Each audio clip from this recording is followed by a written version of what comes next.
सद की बात की जाए तो आप किस प्रकार से देखते हैं कि कांग्रेस के दावों में कितनी सच्चाई है? नहीं, बड़ी बात यही है कि जो भारतीय जनता पार्टी ने जयपुर में घर घर से कचरा संग्रहण को इंट्रोड्यूस किया, यहाँ के सीमेंट की सड़कें और कंक्रीट की सड़कों को इंट्रोड्यूस किया, एलईडी लाइट्स को इंट्रोड्यूस किया, कचरा प्रबंधन के विषय पर जो बात है उसको वो इंट्रोड्यूस किया। हमने ग्रासिम कंपनी को वो भी किया कि वहाँ से उन्होंने ऊर्जा के लिए ईंटें बनाई कचरे से और उनको उसके लिए काम लिया जा सका। इसी प्रकार से हिंगोनिया गौशाला को बिल्कुल रिनोवेट कर दिया, उसको उनको सौंपा कि उनकी सुरक्षा ढंग से हो सकी। वहाँ पे संख्या पहले 6,000-8,000 गायों की होती थी, आज 18 से 20,000 गायें वहाँ हैं। इसी तरह से बहुत सारी बातें मैं आपको कहूँ, हरित जयपुर और स्वच्छ जयपुर करके अभियान चला, आपने देखा उसको सौंदर्यीकरण के लिए बहुत काम हुआ।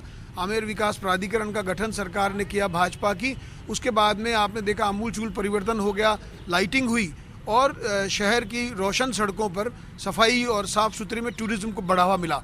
इसी तरह से जो रिनोवेशन है, फव्वारे हैं, जो गार्डन्स हैं, उनको रिनोवेट कर सके। तो बहुत सारे काम ऐसे हुए जो भाजपा ने पहली बार जयपुर शहर के विकास के लिए इंट्रोड्यूस किए। लेकिन कांग्रेस का कहना है कि बीजेपी सरकार ने वही काम किए जिनका लोकार्पण कांग्रेस ने कराया। नहीं, ये तो वो अपनी बात कह रहे हैं।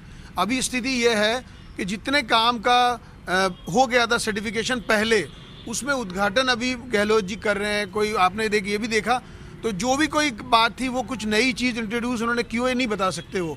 जबकि भारतीय जनता पार्टी ने जब 6 लाख की यहाँ पर तादाद थी, उस समय जनसंख्या थी, उससे आज 60 लाख तक की जनसंख्या तक आ गए हैं। भाजपा ने इतना विकसित किया जयपुर को, इतने तरीके से काम किया कि आज 60 लाख की आबादी के लिए भी जयपुर सुंदर और पर्याप्त समुचित दिखाई दे रहा है। अच्छा, दोनों ही पार्टियां ऐसे उम्मीदवार पर दाव खेलना चाहती है जिताऊ हो, क्या लगता है बीजेपी कैसे उम्मीदवार को टिकट देगी? कैसे ग्राउंड रिपोर्ट आपकी तैयार हो रही है? कैसे उम्मीदवारों को चयन किया जा रहा है? जी, निश्चित तौर पर आपसी पूछताछ है। जगह पर मंडल प्रभारी बनाए हैं, वो एक मंडल पर जाते हैं, वहाँ पर हर वार्ड के कार्यकर्ताओं को बुलाया जाता है, उनमें जो दावेदार हैं, अपेक्षित है, वो उनको पूछा जाता है, उनसे बायोडाटाज लिए जाते हैं और उन सब बायोडाटा को लेने के बाद में उनकी स्क्रूटनी शहर में होगी भाजपा के उसमें, और उसको नेता लोग बैठकर विचार करेंगे किनको टिकट देना है। तो बिल्कुल फुल प्रूफ ट्रांसपेरेंट काम है। जो भी कार्यकर्ता अपने दावा करना चाहता है, उसके लिए एक फॉर्मेट बनाया है भाजपा ने, उसमें आपको आवेदन देना है, अपनी जो 2-4 आवश्यकताएं हैं, ज़रूरत है, वो सब उसमें लिखनी होती है। तो कुल मिला के मुझे लग रहा है सब तरफ से हर वार्ड में आप देख रहे हैं कि नाम इकट्ठे किए जा रहे हैं, तो लोग अपने दावेदारी कर रहे हैं। सर, बात आती है डोर टू डोर कचरा संग्रहण की, एक बहुत बड़ा महाअभियान है, कुछ सफल भी उसमें हो रहे हैं, लेकिन पूरी तरह से अभी भी जनता खुश नज़र नहीं आ रही है, क्योंकि जनता की शिकायतें रहती हैं कि लगातार जो गाड़ी है, कचरा संग्रहण की गाड़ी, वो पहुंच नहीं पा रही है।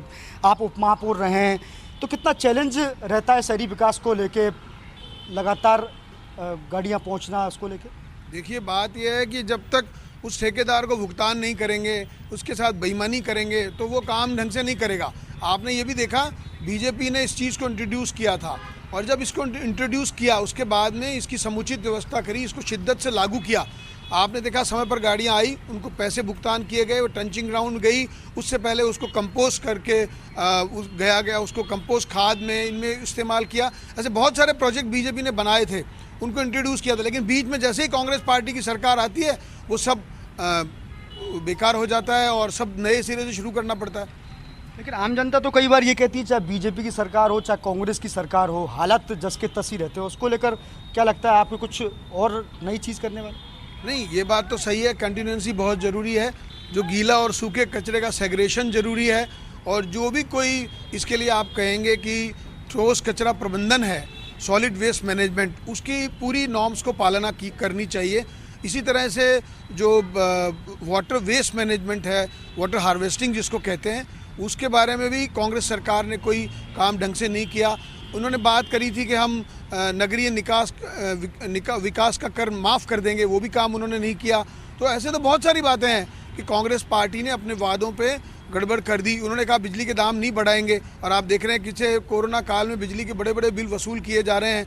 सेस लगा दिया, 1200 करोड़ रुपए गाय के जो गौशालाओं पर सेस है, उससे भुगतान प्राप्त कर चुकी है सरकार, और अभी तक उनमें से 400 करोड़ भी अनुदान नहीं दे पाई है। तो वो जो गाय के जरिए पैसा इकट्ठा किया गया था अनुदान का, वो भी गौशालाओं को अनुदान नहीं दिया है। तो इस तरह से कौन सा ऐसा क्षेत्र है जहाँ पर कांग्रेस पार्टी ने सही काम किया हो?